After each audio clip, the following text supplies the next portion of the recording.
আসসালামু আলাইকুম।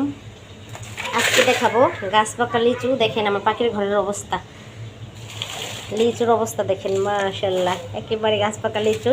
পায়রা নিয়ে আসছে মাত্র, জুমার নামাজ পড়ছে, নামাজ পড়া পরে নিয়ে আসছে। আসলে আপনাদেরকে লিচুগুলা পাড়া আমি দেখাইতে পারলাম না, কারণ এই লিচুগুলো যে পুরান বাড়ির থেকে নিয়ে আসছে। আমরা যেখানে থাকি এই বাসায় আসলে কোনো লিচু গাছ নেই, ওই খালাদের পুরান বাড়ি গেছিল, ওখান থেকে নিয়ে আসছে পায়রা। আর অনেকগুলা কিন্তু নিয়ে আসছে, তারা সবাই খাওয়ার জন্য নিয়েছে, ভাবিদেরকে দিছে, আর আমরা এই কটা আনছে।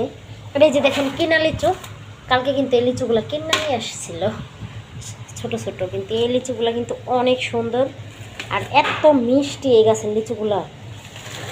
দেখেন মাশাআল্লাহ একেবারে গাছ পাকা লিচু। দেখেন কত লিচু, মোবাইলে অবশ্য ছোটো ছোটো লাগে, বাস্তবে কিন্তু অনেক সুন্দর মাশাআল্লাহ। দেখেন কারা কারা গাছ পাকা লিচু এরকম হাত দিয়ে পারতে পছন্দ করেন। পায়রা খাওয়ার মজাই আসলে আলাদা, কিনা তো সবাই খাইতে পারে।